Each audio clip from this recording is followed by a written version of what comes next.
Hello, hello, and welcome to Back to Magic Tarot, where the purpose and intention is to help guide you back to the magic within. We are moving and pushing through a rune reading series, Morning Collective Messages. So I'm going to go ahead and select a rune from my bowl. Let's see what we have here. And for those of you who are new, I'm going to set that there. I am new to runes. So this is personal development as well as spiritual development for all. What I think I'm going to do before I read, this is the Inga's rune, by the way. But before I read it, I think I want to pull a card. I am an intuitive tarot card reader. Runes are another form of divination that I am learning in real time with you all. But let's see what this card has to say. So we're going to do it just a little bit different this morning.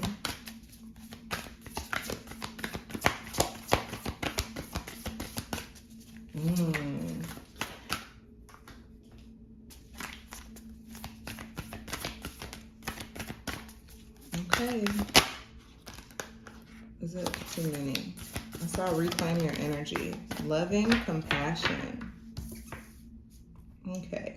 The two axes kind of making me feel, I know like there are specific runes that are about connection, right? I don't think that this is one of them just from what I'm seeing.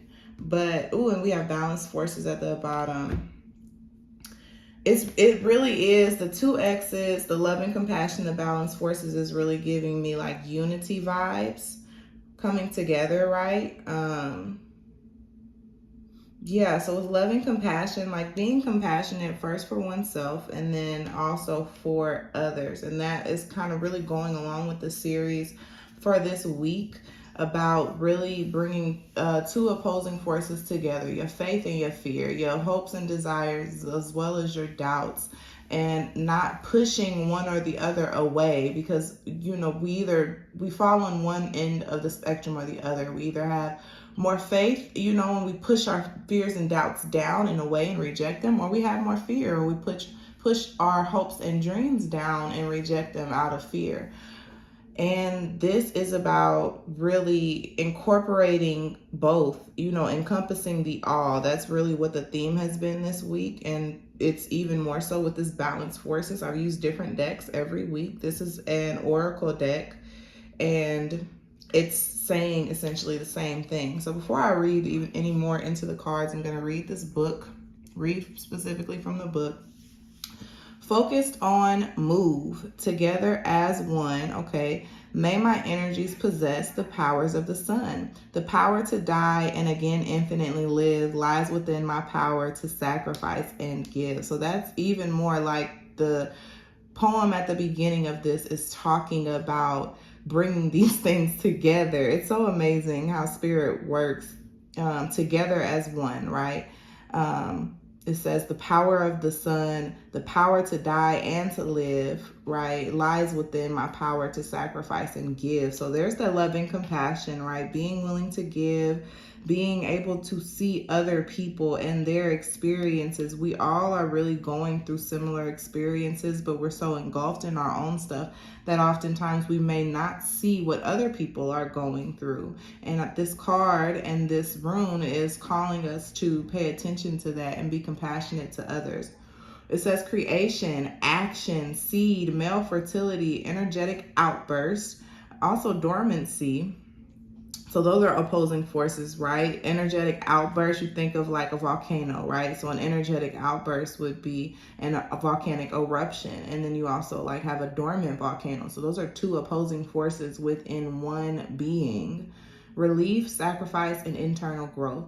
The Inga's rune is a rune of invoking something into action. It represents both the seed that begins with a gradual energetic buildup until it bursts through the soil into the light of day as new life, and all actions done in between for that manifestation to take place.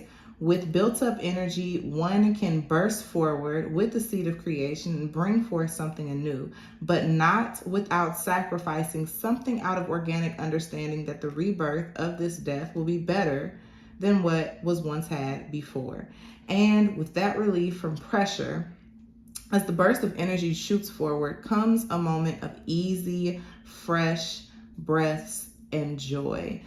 I think that this rune, Inga's rune, is really expressing what we all have been experiencing, or many of us have been experiencing pressure, right? We are wondering what's going on. Why are things so difficult? Why is it so hard to push through? Why do I feel so tired? Why do I feel so discouraged? Why is everything so overwhelming? And you think about that seed planted in the darkness that is trying to grow. When the plant bursts out of that shell of the seed, that is pressure, right? When the volcano erupts, that is pressure. And I think that that's what we're all feeling, is the pressure of change, the pressure of evolution, the pressure of growth, those growing pains. So for anyone who might be discouraged, I really want you to hang in there and understand that what you are going through is this process of evolving and spreading your wings and really coming into whatever it is you want. If you've been following the series, this rune series, it really has been about manifestation and doing the internal work first. And this rune is also about internal growth, but it's also about the effects of what happens after that, or outside of that internal growth, right? So you've grown internally. So whatever happens, whatever that process is within the seed, and then it shoots out from there. So these growing pains, these pressures are just meant to bring us to the next level. And it really is about accepting and embracing that it's scary, that we might not want to do it. We want the result, but the process is difficult. The process is scary. And bringing those things into balance, our desires and our fears into balance, and accepting and embracing both, is really the key at this point in time to achieving our results. So whatever goals that we have for ourselves, we need to really take a look at ourselves and be honest with ourselves, honest with what we truly want, honest about what's holding us back, honest about the things that we've been avoiding, and shower ourselves with compassion. Shower ourselves with compassion first. If you can show yourself some compassion for the situation that you're in, then you will be much more likely to show another person compassion, because you can relate to them. And I think that that's the message for today. So you can replay it. You can go back. You can go back to other videos. If this resonated, I would ask that you please like my video, subscribe to my channel. Share if you feel called to do so, and if you would like a personal reading with me, that information is going to be in the description box below. So thank you so much for watching, and until your next reading, be blessed.